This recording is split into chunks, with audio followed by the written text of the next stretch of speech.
Una de las preguntas que eventualmente nos llegamos a hacer es por qué Dios permite el mal, la injusticia o la falsedad y cómo puede ser que a veces esas realidades llegan a convivir o a coexistir con el bien, y eso incluso dentro de los espacios que nosotros consideramos sagrados. Hola, soy José Piñero y hoy nos encontramos ante una de las enseñanzas más profundas y más confrontadoras en el Evangelio de Mateo. Hoy día corresponde al domingo decimosexto del tiempo ordinario en el ciclo A, en la enseñanza que nos ilustra la parábola de Jesús sobre el trigo y la cizaña. Jesús nos cuenta una historia, que es la historia de un hombre que sembró una buena semilla en un campo, pero mientras todos estaban durmiendo, vino un enemigo y sembró cizaña, y cizaña junto al trigo. Cuando los siervos se percataron de lo que había pasado, estaban asombrados porque ellos veían que estaba creciendo la mala hierba al lado del trigo, y entonces le preguntaron al dueño si debían arrancarla. Y la respuesta del maestro fue clarísima. Esto es lo que vamos a leer en el Evangelio de Mateo, en el capítulo 13, en el verso 30. Dice la palabra: dejen que crezcan juntos hasta la cosecha, y cuando llegue el tiempo de la cosecha, yo les diré a los segadores: recojan primero la cizaña y átenla en manojos para quemarla, pero recojan el trigo y guárdenlo en mi granero. Esta palabra nos ofrece, en primer lugar, un profundo consuelo pastoral. ¿Por qué? Bueno, nosotros vivimos en un mundo que nos abruma con toda su maldad. Suceden cosas tan impresionantes. En los recientes terremotos que hemos tenido en Venezuela, nosotros hemos visto cómo han coexistido tanto las mejores y más nobles acciones de las personas con las maldades más profundas. Pensar en quienes incumplen su deber como ciudadanos o quienes incumplen su deber como funcionarios públicos que no están haciendo su labor o que no la hicieron oportunamente, o mirar el caso de aquellos que han aprovechado la tragedia para hacer daño a otras personas.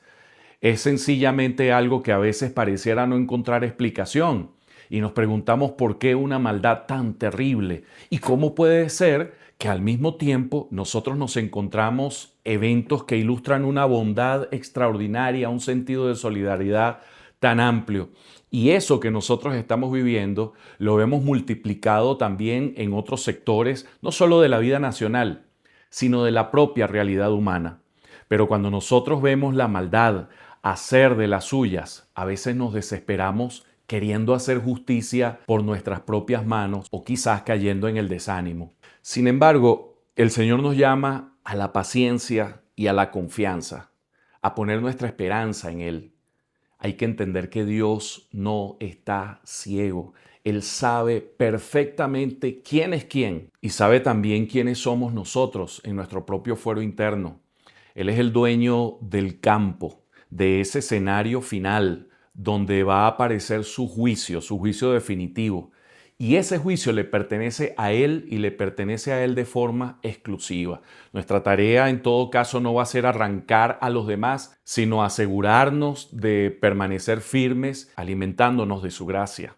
Pero esta parábola también contiene un llamado urgente. Así como la cizaña se parece mucho al trigo en sus primeras etapas, es posible aparentar una vida de fe, asistir a la iglesia, hablar en un lenguaje religioso y hacer muchos bienes, y sin embargo quizás aún no hemos experimentado la verdadera conversión que ocurre en el corazón cuando venimos a Cristo.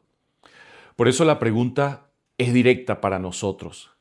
¿Qué tipo de semilla está dando fruto en tu vida y en la mía? ¿Estamos viviendo como trigo, trigo que ha sido transformado por el poder del Espíritu Santo, o estamos viviendo como cizaña y solo bajo una apariencia? Parecemos ser trigo, pero en el fondo estamos siendo cizaña.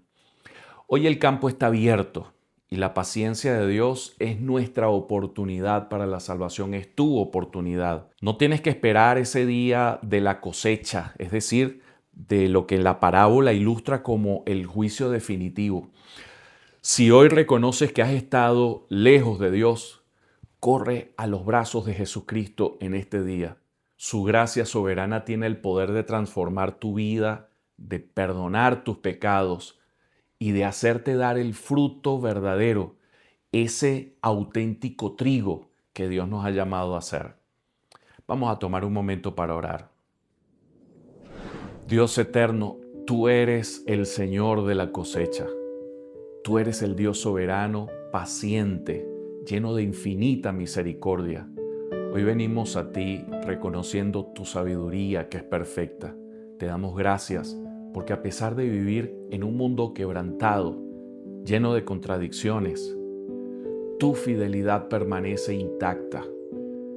Tú eres bueno y por eso te pedimos perdón por todas las veces en que nuestra paciencia ha flaqueado o cuando nos hemos llenado de amargura por el mal o cuando intentamos juzgar a otros o cuando no nos perdonamos incluso a nosotros mismos. Nosotros sabemos que tú eres el juez justo y por eso te rogamos, porque además eres el Dios de misericordia y te pedimos que de manera especial toques la vida de cada persona que escucha esta reflexión. Te pedimos que el poder del Evangelio alcance a cada corazón, derrumbe nuestras apariencias, transforme nuestras vidas y que haga una nueva realidad, sacando la falsedad de la vida de cada uno de nosotros, esa cizaña, para que pueda ser convertida en trigo útil y que nuestra vida pueda ser fructífera para ti. Danos, Señor, la templanza, el amor, la valentía para seguir brillando en medio de la oscuridad. Guárdanos con bien en tu granero de gracia. Afírmanos en la esperanza de tu justicia final. Esto te lo pedimos en el nombre de nuestro Señor Jesucristo. Amén. Amén. Dios te bendiga.